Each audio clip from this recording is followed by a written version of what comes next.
Olá, aluno do EJA, eu sou a professora Arice Amaro, professora de língua inglesa, e hoje nós vamos dar início à unidade 4, tema 2. Nesse tema, o título dele se chama Edward Bernays e a Propaganda, página 88 na apostila. Nesse tema, você verá uma breve biografia de Edward Bernays, considerado o criador do termo relações públicas e de importantes estratégias de propaganda e marketing. Você conhecerá novas palavras e será capaz de reconhecer cognatos, aumentando sua fluência na leitura. E aí a gente tem aquela parte do que você já sabia, né? What do you already know? E temos uma pergunta: você já ouviu falar em inconsciente? O que essa palavra significa para você? Provavelmente você já ouviu falar, então só para você dar uma refletida mesmo, ponderar o que essa palavra significa, qual é o peso, qual é o marco que essa palavra tem para você. E ainda na página 88, a gente já tem uma primeira atividade que é para ler uma breve biografia sobre o Edward Bernays. E aí nós temos: read the following text about Edward Bernays, considered by many communicators as the father of public relations. Use your previous knowledge in the keywords box at the end of the text in order to understand it. Então, leia o texto a seguir sobre o Edward Bernays, considerado por muitos comunicadores como o pai das relações públicas. Utilize seus conhecimentos prévios e o keyword box no final do texto para compreendê-lo.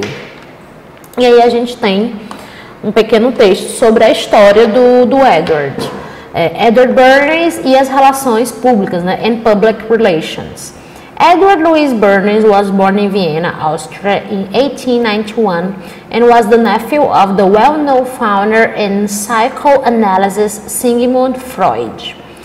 Bernays had a deep admiration for his uncle Freud and his work, which claimed that the human being has unconscious desires that are largely irrational. In order to better understand the unconscious mind of men and women and their impulses, Freud developed a theory known as psychoanalysis. Based on Freud's theory, Bernays believed that the masses should be controlled by people who could think and decide for them, since consumers had irrational desires. Bernays moved to the United States of America, where he grew up, studied, and developed his career. During World War I, Bernays was invited to work for the government. His job was to help to convince the public opinion that the USA should enter the war. After noticing the effectiveness of war propaganda, Bernays began to adapt and to apply the revolutionary ideas of psychoanalysis to assist companies in selling their products. Since the word propaganda was too much associated with war and politics, thus having a negative connotation, Bernays decided to name it public relations. According to Bernays, through public relations, it is possible to control people's minds the same way a general controls his soldiers. Bernays published articles and books about the subject, and in 1923, New York University founded the first course in public relations, which was organized by Bernays himself. Então, antes da gente traduzir e até mesmo fazer as atividades que a própria apostila propõe sobre esse texto, eu fui no site Britânica, né, que é um site que traz bastantes biografias, e eu peguei uma biografia sobre o Edward Bernays, porque a do livro, né, tem várias coisas que são cruciais, que a gente vai pontuar daqui a pouco, mas na Britânica, além de ser uma biografia resumida, tem alguns outros detalhes que eu acho interessante. Então eu vou ler na língua original, né, que o site Britânica ele é publicado na língua inglesa mesmo, e depois eu leio traduzido. E quando a gente for fazer os exercícios da apostila em relação ao resumo que a própria apostila trouxe, a gente dá algumas pontuadas em coisas aqui que são bem interessantes. Então não esqueçam, né, de baixar sempre o slide, o PDF, enfim, porque agora eu vou fazer uma leitura do site Britânica, né, vai estar tudo em inglês, então até para vocês não se perderem, não ficarem tão dispersos mesmo. Então vamos lá. Edward Bernays, in full, Edward L. Bernays, born on November 22nd, 1891, Vienna, Austria, died March 9th, 1995 in Cambridge, Massachusetts.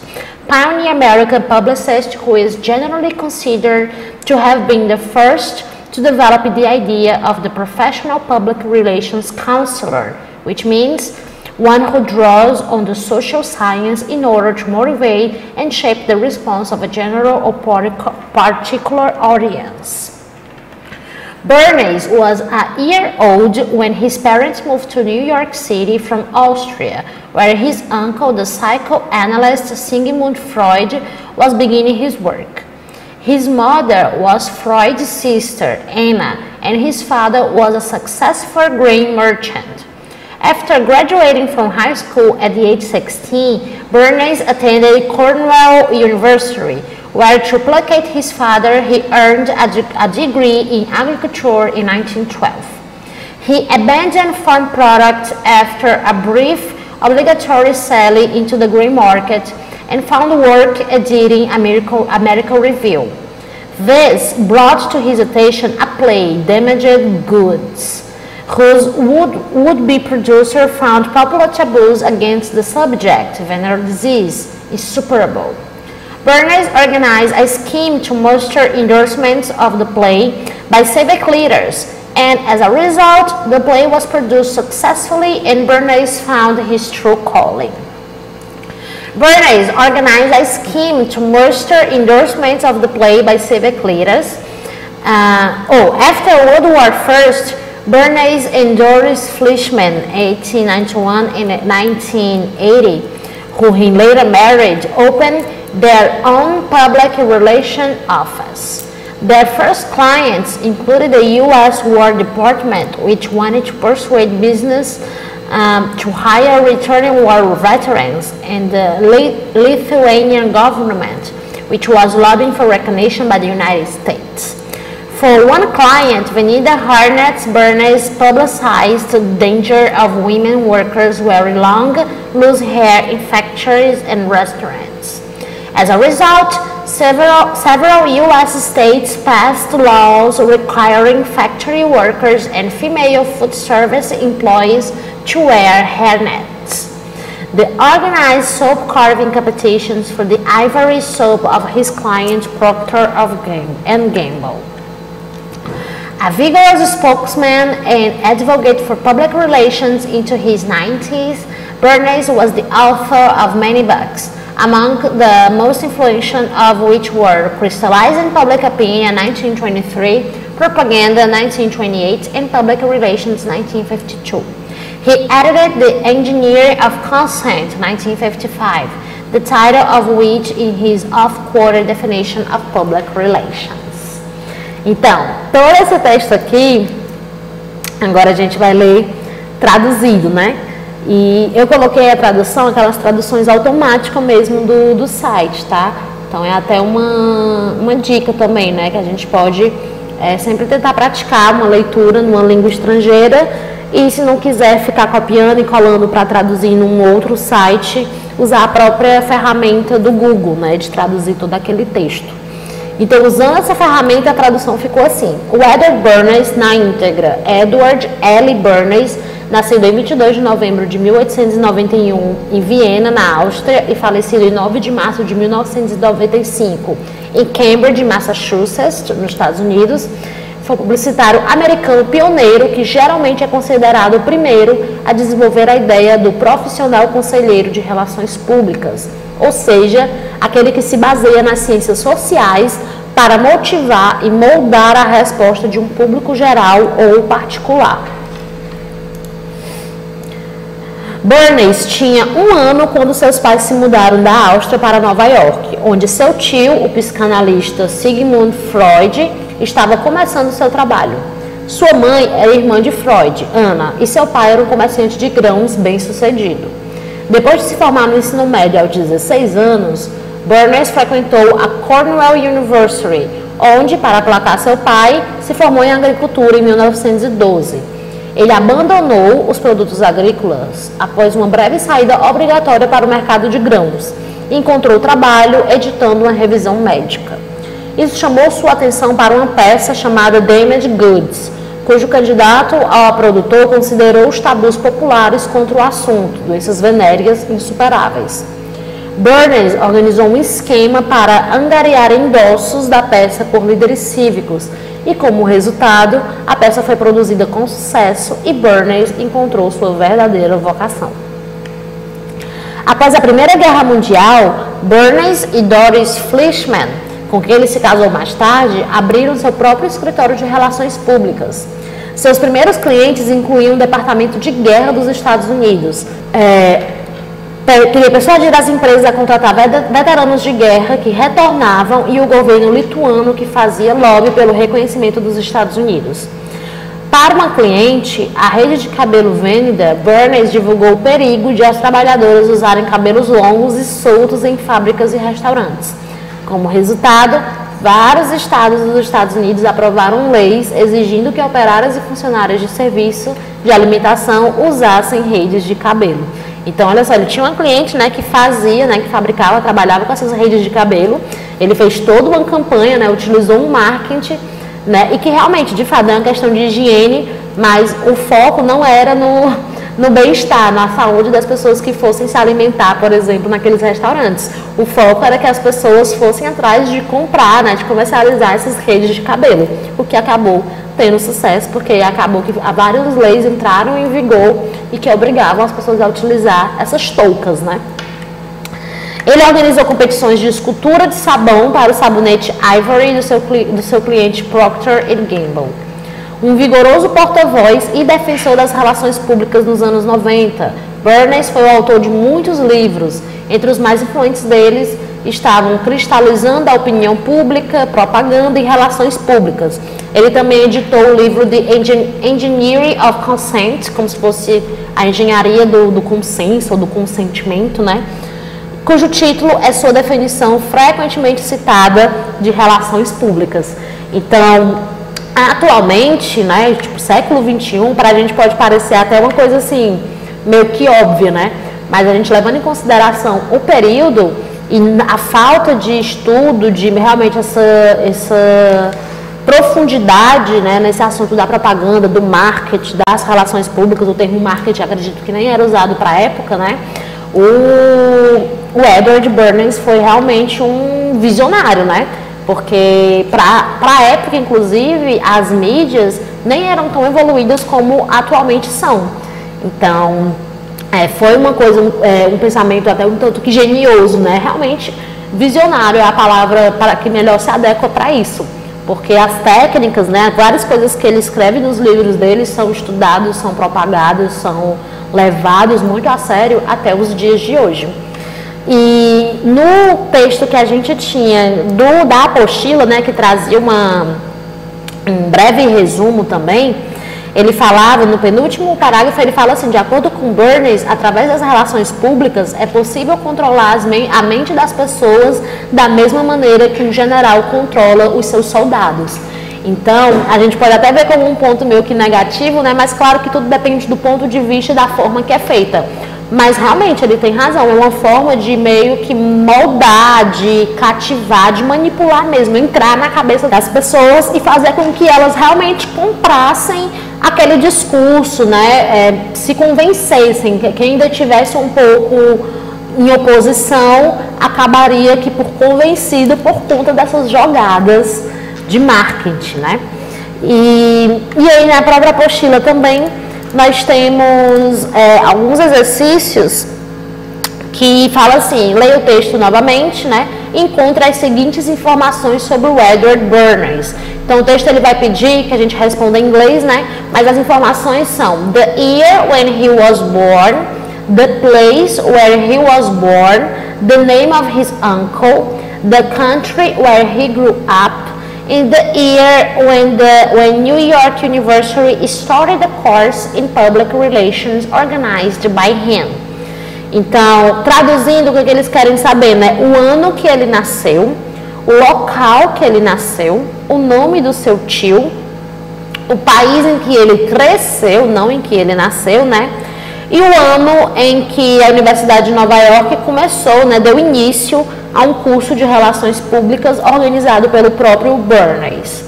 Então, todas essas informações estão no próprio texto que a apostila traz, que é até um tanto resumido, né? E vamos só recapitular. O ano que ele nasceu foi 1891. Então, você pode colocar e pode até escrever a frase completa se quiser. He was born in, e coloca o ano, né? 1891. O local que ele nasceu, Viena, Áustria. O nome do tio dele, Sigmund Freud. Então, é uma pessoa que tem Freud numa linha direta ali da família, a gente não pode esperar pouca coisa, né? O país em que ele cresceu, os Estados Unidos, né? United States of America. Nós vimos que quando ele tinha 1 ano, a família dele já se mudou. Então, mesmo ele tendo nascido na Áustria, ele cresceu mesmo nos Estados Unidos. E o ano que a Universidade de Nova York, né, começou aí esse curso de Relações Públicas foi no ano de 1923. Então, respondam, confiram, né? E aí a gente tem um segundo exercício que é match the following sentences in English to their respective translation into Portuguese. E a gente tem, né, ligue as seguintes frases em inglês a sua respectiva tradução em português. Nesse caso aqui, para a gente até visualizar melhor e ver as traduções melhor também, eu vou anotar no quadro, mas se trata da página 90, ok? Você pode acompanhar nossa apostila pela página 90 também. Então, nesse exercício nós temos algumas afirmações feitas em inglês e a proposta é que a gente encontre as traduções mais cabíveis, né, e relacione, né, essas frases com as suas respectivas traduções. Então, no item A, a gente tem assim: Bernays, working for the American government, tried to convince the public opinion that the USA should enter the war. Qual que seria uma tradução possível, né? Bernays, trabalhando com o governo americano, com o governo estadunidense, né, tentou convencer a opinião pública de que os Estados Unidos deveriam entrar para a guerra, ou entrar na guerra. O item B, Bernays admired Freud's work. O Bernays admirava o trabalho de Freud. Item C, Freud is considered the founder of psychoanalysis. Então, Freud é considerado o fundador da psicanálise. D, Bernays believed human beings have irrational desires. Então, o Bernays acreditava que os seres humanos tinham, né, ou têm desejos irracionais. No item E, Bernays believed that masses should be controlled by people who could think and decide for them. Então, Bernays acreditava que as massas deveriam ser controladas por pessoas que poderiam pensar e decidir por elas. Item F, Edward Bernays was the nephew of Freud. Então, Edward Bernays era o sobrinho, nephew do Freud.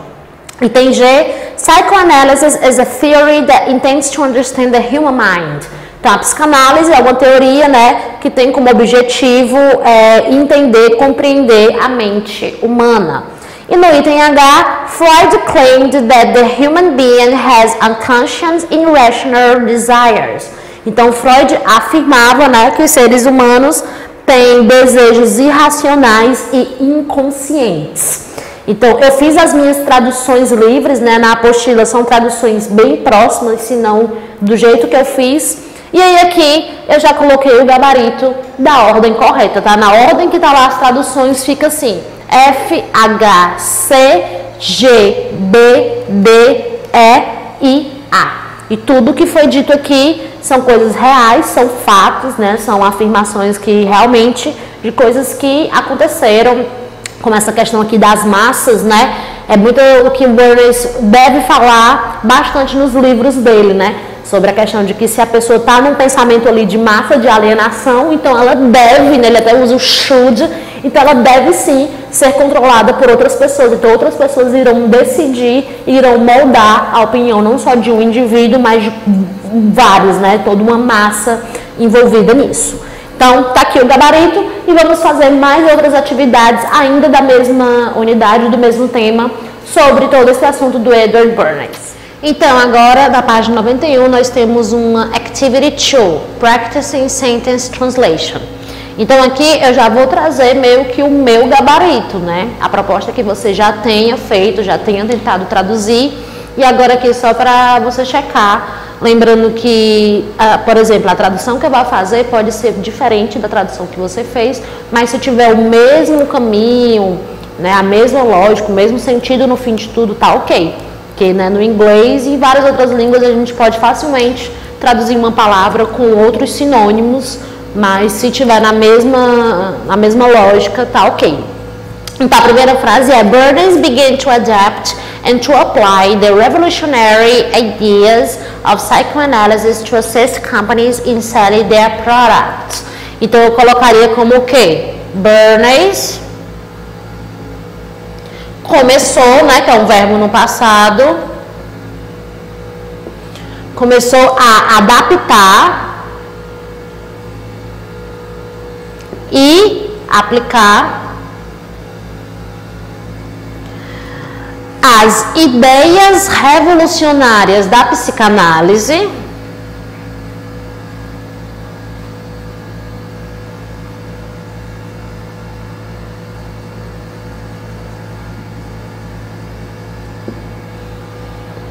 Será que vem pra cá? Acho que eu vou botar pra cá. Ah não, lá pra cima mesmo, porque aqui vai ter que ter o espaço. Da psicanálise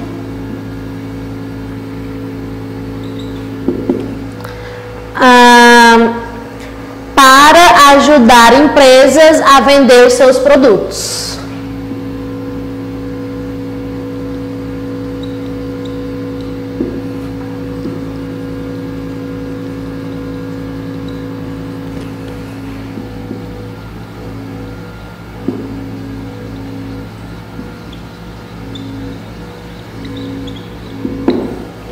Ok? E aí lembrando, se você utilizou de uma outra forma ou escolheu outras palavras, não tem problema, desde que no fim o resultado tenha sido pelo menos baseado, enfim, né, tenha sido próximo disso aqui. A próxima é: The word propaganda was too much associated with war and politics, thus having a negative connotation. Então eu traduziria como o quê? A palavra propaganda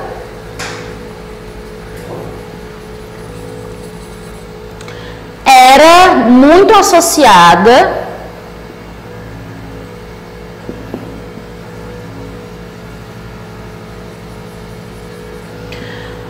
à guerra e política, né? Associada à guerra, eu posso colocar aí a política, por exemplo. Thus having, posso falar assim tendo, ou assim sendo, enfim, vou colocar assim tendo. Poderia colocar assim recebendo, mas enfim, assim tendo uma conotação negativa.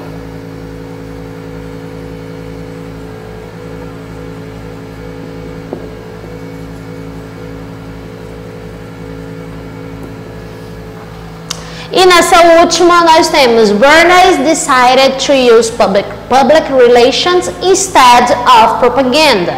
Então o Bernays tá no passado, né? Decidiu usar relações públicas, public relation, relações públicas, em vez, ou então, no lugar de propaganda. Por conta de tudo isso que a gente viu, né? Como tinha essa visão um tanto quanto negativa, muito relacionada à guerra, à política, então, no momento ali de até de ser criado o curso também, né? Em vez de ser a palavra propaganda, mudou o termo para relações públicas, para que, né, já não fosse inserido no mercado com essa visão tão negativa. Então, que foram as minhas traduções. Se a sua tradução chegou próximo a isso, né, não mudou um sentido, por exemplo, se você traduz aqui como Bernays decidiu usar propaganda no lugar de relações públicas, você inverteu, mudou o sentido, então a tradução não vai estar tão ok assim. Mas, basicamente, seria isso. E aí a gente ainda vai ter alguns outros assuntos nesse mesmo tema, ainda vamos ver assuntos gramaticais envolvendo o futuro e mais alguns exercícios também tirados de vestibular, mas que trazem essas campanhas publicitárias, anúncios, como foco realmente assim, real da questão. Então, eu trouxe essa questão do Enem de 2016, a questão 92, tá? E aí tem um pôster, né, que tem um desenho de um cigarro, né? Vamos fingir que você tá vendo direitinho aqui o cigarro. Essa parte vermelha é como se fosse o filtro, né, a parte assim, o restante do cigarro. E aí tem essa pergunta, how long can you live? E aí temos um enunciado. Anúncios publicitários buscam chamar a atenção do consumidor por meio de recursos diversos. Nesse pôster, os números indicados, que tem, né, uma numeração aqui do lado, corresponde ao ou ao que? Item A, corresponde ao comprimento do cigarro. Item B, corresponde ao tempo de queima do cigarro. Item C, corresponde à idade de quem começa a fumar. Item B, corresponde à expectativa de vida de um fumante. Ou item E, corresponde à quantidade de cigarros consumidos. Então, se a gente só vê o desenho, talvez pode ficar um pouco ambíguo, né? Mas a pergunta é how long can you live? Que é o quê, né? Por quanto tempo você consegue viver, você pode viver. Então, mostrando também a questão do cigarro, né? E a gente sabe o quão prejudicial que é para a saúde. Então, a questão dos números, está falando do comprimento do cigarro? Não.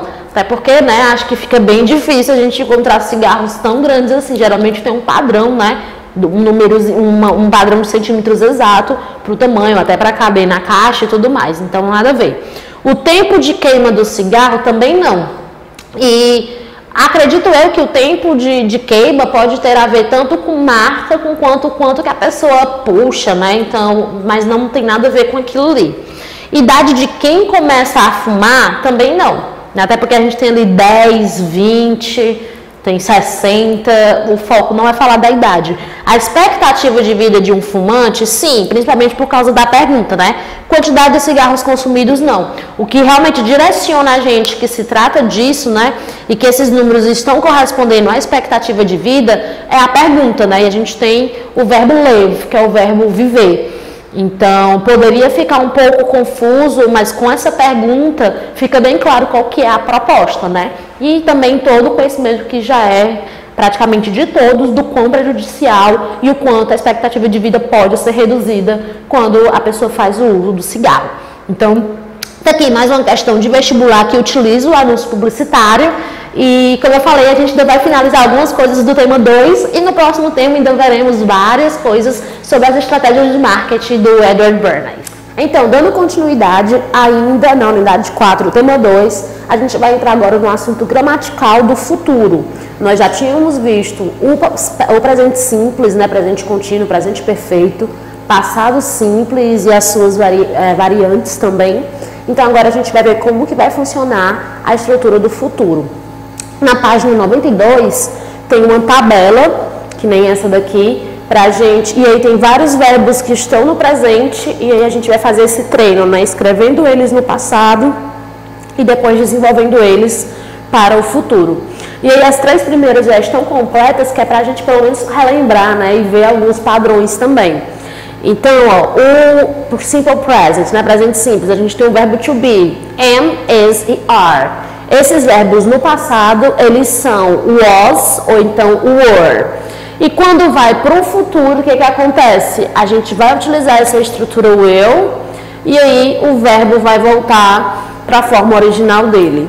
Aqui, ó, have e has no presente. No passado ele era had.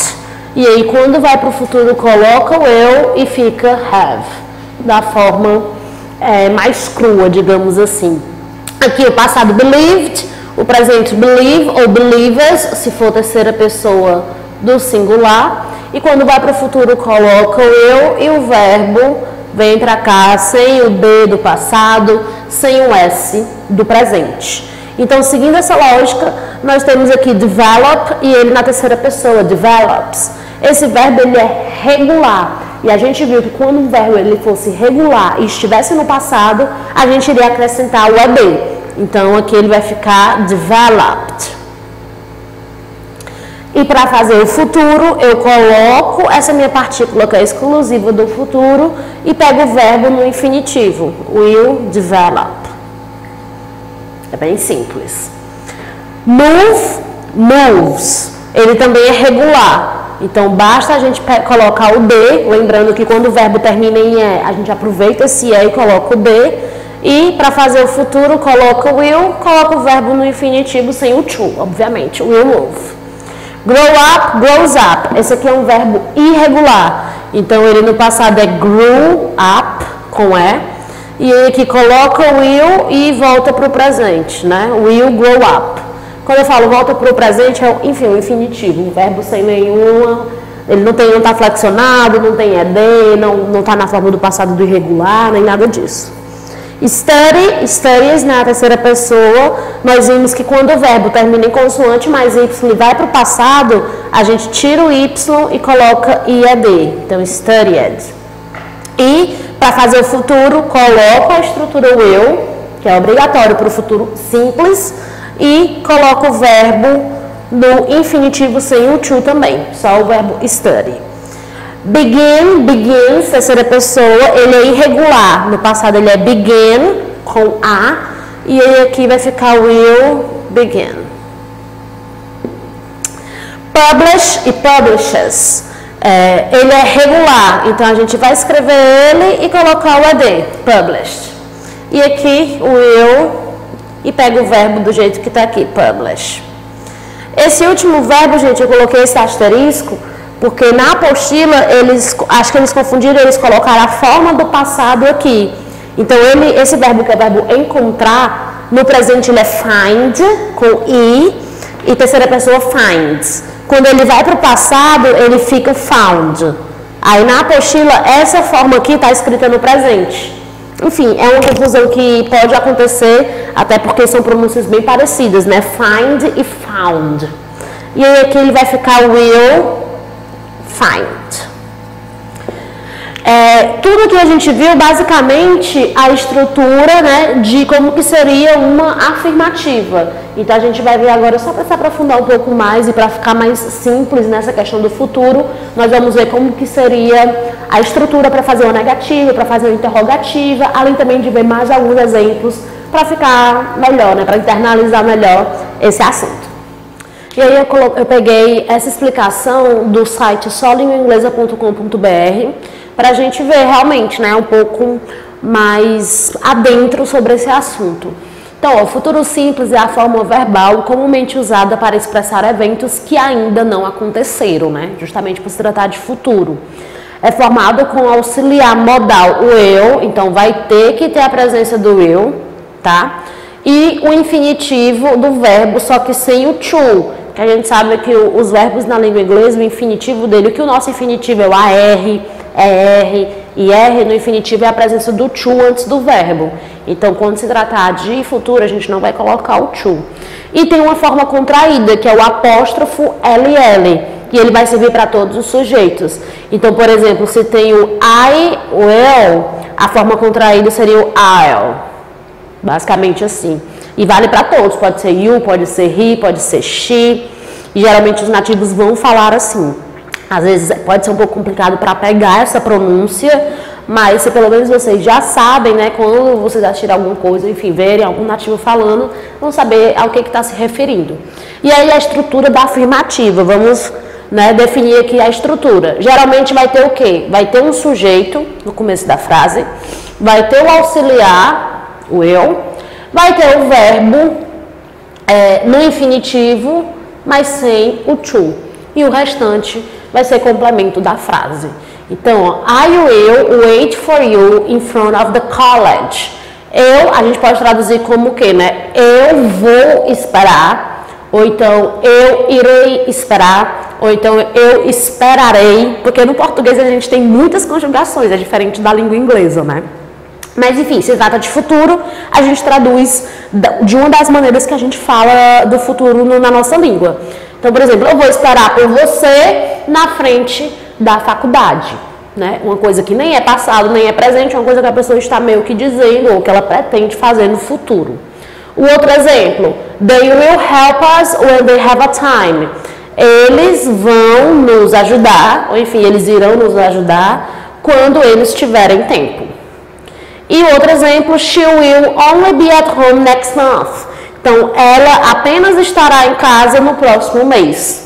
Também se tratando de futuro. E todos têm esse padrão, ó, sujeito, auxiliar, o verbo sem ED, sem S, nada disso. O verbo do infinitivo, só que sem o to. Sujeito, auxiliar e aqui também o verbo, no caso é o verbo to be, né? Aqui é só uma palavrinha only, que significa só, somente. Enfim, alguns termos assim podem se aplicar no meio que não vão perder o significado, nem vão desmantelar, digamos assim, a frase. Então, basicamente, essa é a estrutura da afirmativa. A gente vai ver estrutura negativa, interrogativa e alguns usos também, né? Quando que a gente vai utilizar o simple future. Agora, a negativa. A forma negativa do simple future forma-se acrescentando o not após o will. A forma contraída é won't. Então, para fazer a negativa, a gente pode tanto usar will not, como a gente pode usar o won't. As duas formas estarão corretas. E aí aqui o exemplo. I think it will not rain in the day of your marriage. Eu acho que não vai chover no dia do seu casamento. Então, aqui, ó, temos o sujeito, temos um verbo aqui por ser do eu acho, eu penso, né? Aí aqui é o sujeito, o auxiliar, o eu, o not, né, por se tratar da negativa, e aqui o verbo sem o to, mas porém está no infinitivo. Aqui já com o auxiliar contraído, he won't go with us. Ele não vai com a gente, ou enfim, ele não irá com a gente. E aí sujeito, o won't, né, o auxiliar na negativa, o verbozinho go, também sem o to. E um outro exemplo, we won't celebrate our birthday. Nós não vamos celebrar o nosso aniversário. Mesma estrutura, sujeito, tem o auxiliar won't, tem o verbo também sem o to. Então, fazer negação pode tanto escrever will not, como pode escrever won't, que vai estar tudo ok. Já na interrogativa, o auxiliar will, ele se posiciona antes do sujeito. Então, a gente sempre vê que é assim que funciona na língua inglesa, né? Verbo to be, por exemplo, vai fazer uma pergunta e coloca o verbo to be para frente. A gente sempre faz essa inversão. Então, aqui não vai ser diferente. Se fosse afirmativa, seria he will travel abroad. Afirmativa, já que a interrogativa a gente muda, em vez de ficar he will, fica will he. Então, will he travel abroad? Ele vai viajar para fora, tipo, viajar para o exterior. Então, aqui, auxiliar, o sujeito, e aí que tem o verbo, né, viajar, travel, também sem o to. Lembrando que, deixa eu até colocar de vermelho aqui, lembrando que sempre, quando tiver qualquer palavrinha com WH, seja why, what, when, how, enfim, todas aquelas palavrinhas, sempre eles ganham a primeira posição da frase. Então, não importa se é passado, se é presente, se é futuro, a gente sempre faz essa inversão, né, desse auxiliar vir no começo de tudo com uma pergunta, a não ser que tenha alguma palavrinha com WH. Se tiver, ela pega esse posto em todos os casos.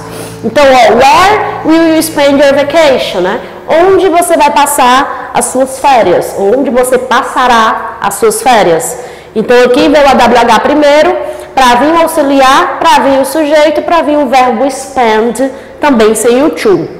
E aqui nessa observação, é que quando é o I ou we, o sujeito da frase, né, eu ou nós, é possível a gente utilizar o shall para perguntas, oferecimentos, sugestões e convites. O shall é mais formal.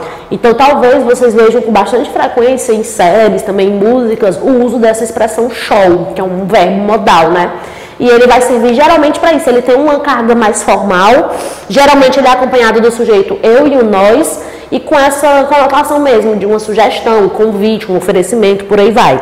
Então, shall we go? Seria como se fosse assim, podemos ir? Vamos. Também poderia ser, né, will we go? Nós iremos, nós vamos, é basicamente a mesma coisa. Só que o shall, ele tem essa formalidade a mais, além de que ele tem essa conotação um pouco mais sugestiva também. E aí no mesmo site do solinguainglesa.com.br eu peguei a continuação da explicação do futuro simples, que ele vai trazer alguns usos, né, algumas maneiras também, e algumas ocasiões que a gente pode ou deve utilizar o futuro na língua inglesa. Então, o primeiro uso, falar de ações que ocorrerão em um futuro não imediato. Então, exemplo, he's sure his team will win the championship. Então, ele tem certeza que o time dele vai ganhar ou irá ganhar o campeonato. Então, a gente não tem nenhuma noção aqui de que campeonato é esse ou de quando que vai chegar ao fim esse campeonato. Mas, enfim, né, é um futuro não imediato. E aí, nesse caso, a gente tem o will aqui, o auxiliar, temos o verbo também sem o to e todo o resto ali, o restante do complemento da frase, né? Um outro uso, expressar ações completas no futuro. Cars will be more economical in the future. Então, os carros serão mais econômicos no futuro. E aí, o cars, o sujeito, temos o auxiliar will, temos o verbo sem o to também. O terceiro uso, expressar decisões tomadas no momento da fala. Então, assim, não é a questão de ser um futuro que não é tão imediato, ali é super imediato. Aconteceu aqui, você, opa, deixa comigo que eu vou fazer tal coisa.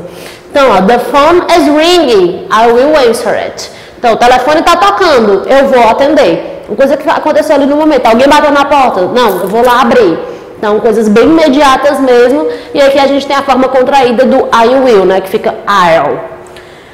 O quarto uso, em português usamos o presente do indicativo para expressar algo que vai acontecer no futuro. Pode ser tanto imediato como pode ser um futuro mais remoto. Tais como, amanhã eu trago, depois eu te falo, etc.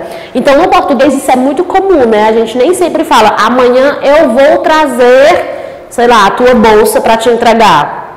Depois eu vou te ligar. Não, a gente usa muito no presente, né? Não, depois eu te ligo, depois eu te falo, amanhã eu trago, amanhã a gente faz tal coisa, né? Já no inglês, o futuro ele vai ser obrigatório, mesmo que seja nesses casos. Então, ó, these boxes are heavy, I'll help you. Então, essas caixas estão pesadas ou são pesadas, eu vou te ajudar. No português a gente falaria o quê? Essas caixas estão pesadas, deixa que eu te ajudo. Né? Eu te ajudo, a gente usaria o presente. No inglês, não. A gente vai ter que lembrar de usar o futuro nesses casos. Aqui também, I will bring your book tomorrow. Eu vou trazer o seu livro amanhã. O que no português a gente falaria, eu trago o teu livro amanhã. Né? Ninguém fala, eu vou trazer, eu irei trazer. É bem mais difícil a gente ver isso, né?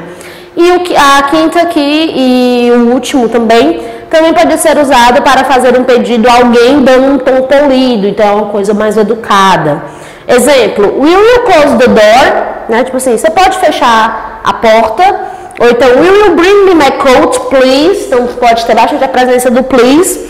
Então aqui a gente utiliza a estrutura do will, mas para fazer um pedido, pedir um favor, alguma coisa do tipo. E aí dá esse tom o tanto mais educado. Então, eu espero que tenha ficado claro. Com isso que a gente já finalizou explicações do passado, do presente e do futuro. Então, a partir de outras unidades, do próximo módulo também, a gente vai continuar revelando desses assuntos, mas um pouco mais profundo, treinando eles numa misturada também. Conforme a gente for dando esse andamento, vocês irão ver. Então, essa foi unidade 4, tema 2. Vejo você na próxima aula, que vai ser unidade 4, tema 3. Até lá!